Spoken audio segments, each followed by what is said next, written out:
Let's see this question. A boat carrying a large number of stone is floating in a water tank. What will happen to water level if all these stones are unloaded into water?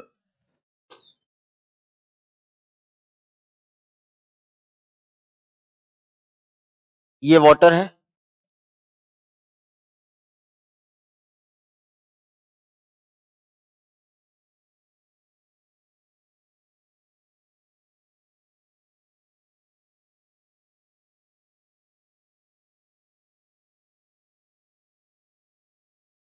यहाँ पे ये boat है,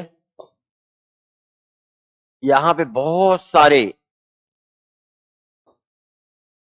ये boat है और ये हमारे पास stones है। हमने इसका मास, बोट का मास हमने मान लिया है mb और स्टोन का मास, इसका मास कंसीडर कर लिया हमने ms।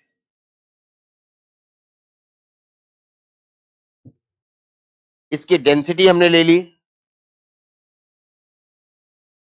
ρb और इसकी डेंसिटी हमने ले लिया ρs।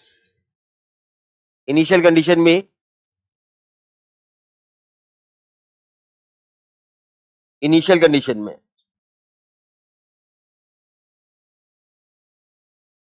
Total mass of boat plus mass of stone into g is balance by buoyancy force, और बायनेंसी फोर्स यहां पे इसका डेंसिटी ले लिया हमने वाटर का रो w, तो आ जाएगा v इमर्ज्ड इनटू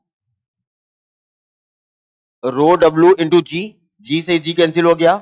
तो अभी जो बोट का इमर्ज्ड वॉल्यूम है, जो इमर्ज पार्ट है बोट का, ये इमर्ज पार्ट, ये जो v इमर्ज्ड है, इनिशियली जो v इमर्ज्ड है वो हमारे पास आया मास of boat upon density of water plus mass of stone divided by density of water. ये इनिशियल कंडीशन में है, ठीक है। और इसका कंसेप्ट है, ये फ्लोटिंग पे बेस्ड है। केस नंबर 2 बोल रहा है इसमें कि सारा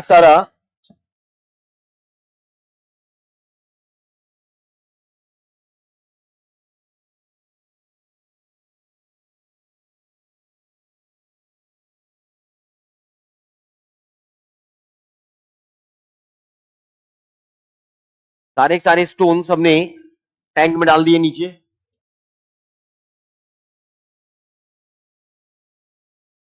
ये स्टोन्स है,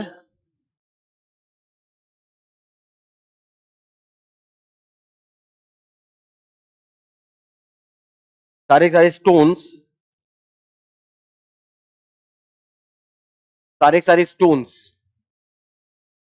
हमने टैंक में डाल दिए हैं। ये वाटर टैंक है और ये बोट है हमारे पास। इसका मास हमने mb लिया था, इस सारे स्टोन का मास हमने ms लिया हुआ था, ठीक है। तो अब डिस्प्लेस्ड वाटर कितना होगा तुम्हारे पास, वॉल्यूम ऑफ डिस्प्लेस्ड वाटर,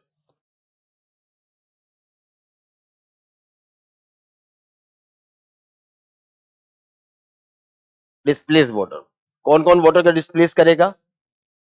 तो ये जो डिस्प्लेस होगा ये मास of boat upon density of water कर देगा, प्लस ये पूरा इमर्ज हो गया है, तो जितना इसका स्टोन का वॉल्यूम है पूरा वॉल्यूम डिस्प्लेस करेगा, तो मास of stone divided by density of stone, ठीक है। ये दो इक्वेशन हो गई, इसको हम लोग v डैश मान लेते हैं। अब देखो जरा, v हमारे पास जो आया है वो v आया है हमारे पास v इमर्ज, इसको हमने v मान लिया है। v आया है हमारे पास mass of boat upon density of water plus mass of stone upon density of water, ये v आया है हमारे पास। अब इन दोनों कंपेयर करते हैं, ये वाला पार्ट दोनों में सेम है, ठीक है। डेंसिटी ऑफ स्टोन ज्यादा होता है डेंसिटी ऑफ वाटर से, 1 upon density of stone less than होगा 1 अपॉन डेंसिटी ऑफ वाटर से। अगर मास ऑफ स्टोन दोनों तरफ से मल्टीप्लाई कर दे, लेस देन रहेगा मास ऑफ स्टोन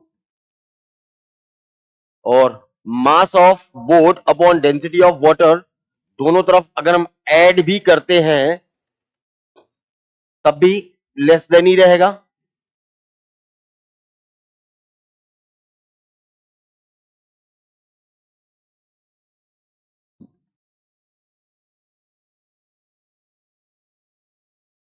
ये हमारे पास बाद का वॉल्यूम है, ये हमारे पास वी डैश है, V dash less than V हो गया।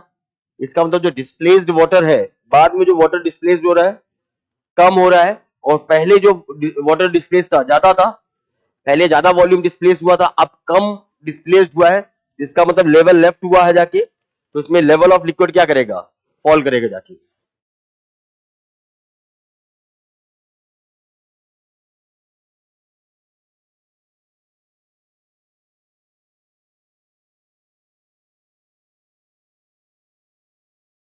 लेवल ऑफ लिक्विड फॉल करेगा।